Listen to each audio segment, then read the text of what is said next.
Assalomu alaykum, hurmatli kuzatuvchilar. Mening ismim Atakov Akbar.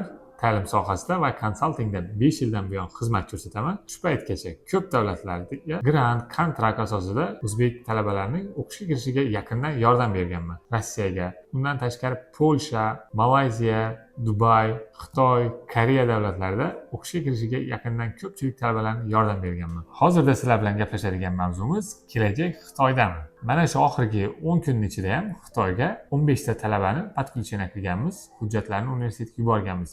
Ba'zi birlarining 100% grantlari kelgan, ba'zilarining endi kelishda davom qilyapti. Sizlar bilan hozir kelajak Xitoydami degan savolga birgalikda javob izlaymiz. Men o'zim yaqinda Xitoyga borib, o'sha O'zbekistondan borgan talabalarni joylashtirib va oldinda o'qib yurgan talabalarni yashash sharoiti, yeb ichishi, qanday o'qishi, o'qishdagi sharoitlari, asosan musulmon oshxonalar bormi? Bor bo'lsa o'sha talabalar nima yeyapti? Hammasini birma-bir ichiga kirib, yashab, o'sha ular yeydigan ovqatlardan yeb ko'rib, 100% hammasini o'z ko'zimlar bilan ko'rib, tanishib kelganman. Va undan keyin bu tarafdagi sharoitni ko'rib, o'qish amaliyoti birgaligini ko'rib, keyin Xitoyga ko'pchilikni tavsiya qilyapman. Nimaga aynan Xitoyda? Chunki Xitoy hozirgi davrda rivojlanayotgan davlatlardan biri. U joyga borgan talabalar birinchi kursning o'zidan amaliyot va nazariyani birgalikda boryapti. Yana asosiy narsalardan bittasini aytaman. Agar sizda IELTS yoki HSK Xitoy tilidan bo'ladigan bo'lsa, siz 100% o'qishni ham, yotoqxona ham tekinga o'qish imkoniyatingiz mavjud. Bu degani O'zbekistondan ham ancha arzon degan. Agar siz kontrakt to'lab o'qiydigan bo'lsangiz ham unchalik qimmat emas. Ko'p davlatlarga qaraganda 2-3 barobarga arzon. Chunki o'zim ko'rgan narsa, Yevropadan ham katta ko'pchilik borib Xitoyda o'qiyapti. Dunyoning turli mamlakatlaridan borgan talabalar Xitoyda o'qiyapti. Chunki ta'lim sifati zo'r va yashash sharoitlari arzon. Nimaga aynan Xitoy? Yana shu savol atrofida aylanamiz. Chunki Xitoy butun dunyoga o'zini tovarini chiqaryapti va talabalarni katta kompaniyalarda ishlab amaliyot qilishga imkoniyat bo'lyapti va katta sotuv kompaniyalari ham Xitoyda joylashgan. Yana bir ko'rgan asosiy narsalardan birisi, Xitoy tilini zo'r bilgan bolalar, Xitoy tilini, ingliz tilini zo'r bilgan bolalar Xitoyda o'z ko'zlarim bilan ko'rganman. 3-4 kursda o'qiydigan bolalar juda $15,000, $20,000gacha pul topayotganlarni ko'rganman. Lekin men birinchidan pul ishlashga undamayapman. Bu joyda ular birinchi o'qigan, keyin o'z ishini, faoliyatini davom qildirganlar. Bu narsaning imkoni bor. Agar siz yaxshi o'qigan va til bilganingizdan keyin, masalan, O'zbekistondan borgan talabalarni telefon chiqaradigan Huawei, Redmi shunga o'xshagan kompaniyalarda ishlab yurganini ko'rganman. O'sha bolalarga savol berganman. 5 yildan keyin o'zing nima, qayerda ko'rasan? Mana universitet tugatgansan, bakalavr tugatgansan, endi bu joyda ish bilan yuribsan desam, o'sha ishlab turgan telefon chiqaradigan kompaniya juda ko'p, telefondan boshqa ham juda ko'p mashina, boshqa narsalar chiqarar ekan.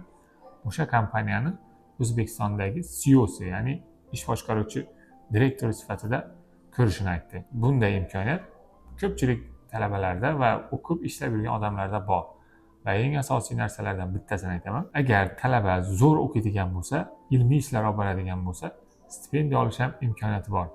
Xitoyda men asosiy ko'rgan narsalardan bittasi, asosan kuch qo'l mehnatiga emas, bilim bilan ishlaydigan odamlarga juda investitsiya ko'p tikisharkan. Universitet yoki viloyat yoki davlat tarafidan ajratilgan grantlar ko'p.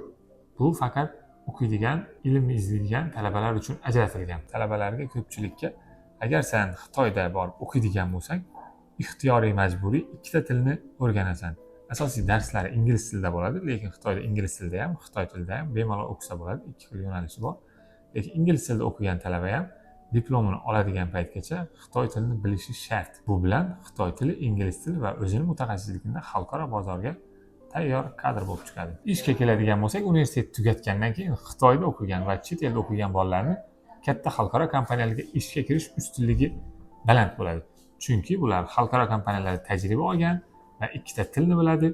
Eng asosiy ish beruvchini qiziqtiradigan narsalardan bittasi turli xil davlatlardan kontakt bo'ladi, ya'ni kursdoshlar har xil davlatlardan bo'ladi.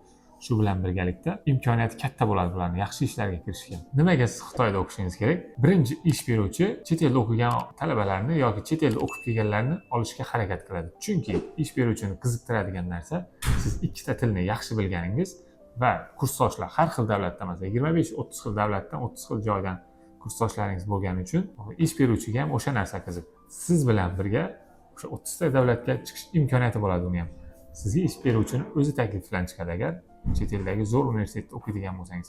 Buni ko'pchilik yaxshi biladi. Qanchalik top universitetda o'qiydigan bo'lsangiz, birinchi yilning o'zida shunchalik katta oylik maosh olish imkoniyatiga ega bo'lasiz. Masalan, ish beruvchi sifatida ko'rib chiqamiz. Hasan bilan Husan, bittasi O'zbekistonda, bittasi Xitoyda o'qiydigan bo'lsa, deylik Hasan Xitoyda top universitetda o'qisa, 500 talik bo'lsin, top 1000 talikda bo'lsin o'qiydigan bo'lsa, bunda kamida 25 xil davlatdan kontakt bo'ladi. Ya'ni kursdoshlari o'sha universitetda o'qiganlar 25 xil davlatdan kontakti bo'ladi. Ikkita tilni zo'r o'rganadi va mustaqil qaror qabul qilish qobiliyatiga ega bo'ladi va moliyani boshqarishni o'rganadi. Bu joyda ustozlar ham turli xil davlatlardan kelgan, turli xil mentalitet, ular bilan gaplashib ham fikr almashadi. Bu o'sha Hasanni Xitoyda o'qigan plyus tarafini aytaman. Agar Husan o'ziga yaqinroq bitta joyda universitetda o'qiydigan bo'lsa, u ko'p narsani o'zi hal qilmaydi, uydagilar bilan maslahatlashadi, kimdir yordam berishini kutadi, ota-onasini oldida bo'lgandan keyin moliyaga ham unchalik e'tibor bermaydi, chunki pul keladigan tarafi bo'ladi va mas'uliyat Hasanga qaraganda Husanda unchalik katta bo'lmaydi. Va ertaga ish beruvchi tarafdan ham katta ehtimol bilan ikkita tilni o'rganib chiqmasligi mumkin universitetda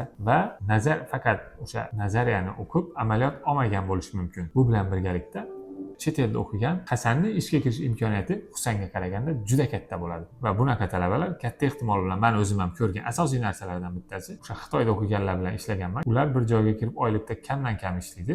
O'zlari Xitoy bilan ko'pchiligi biznesini yo'lga qo'yib olgan. Ish beruvchiga katta ehtimol bilan o'sha chet eldagi yaxshi universitetlarda o'qigan talabalar qiziq.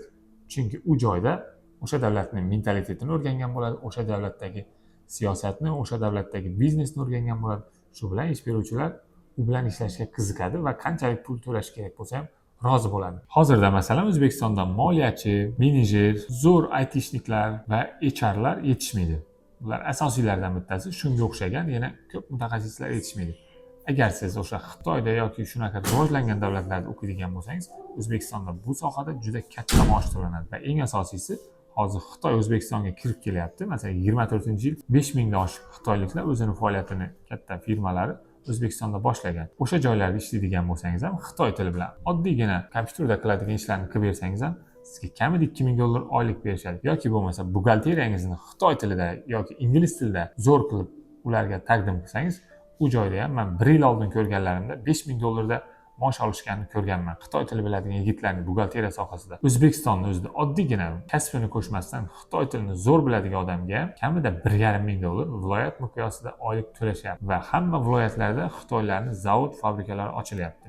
U joylarda ham ishlash imkoniyatingiz bo'ladi. Asosiy narsadan bittasi, agar siz Xitoy tilini zo'r o'rganib keladigan bo'lsangiz, O'zbekistonga kelgandan keyin ish topishda sizda hech qanaqa muammolar bo'lmaydi. Xuddi shuning uchun men o'zimning xizmatimni hozirgi kunda aynan Xitoyga qilyapman. Ko'pchilik ukalarimizga ham tavsiya qilyapman Xitoyga borib o'qishni.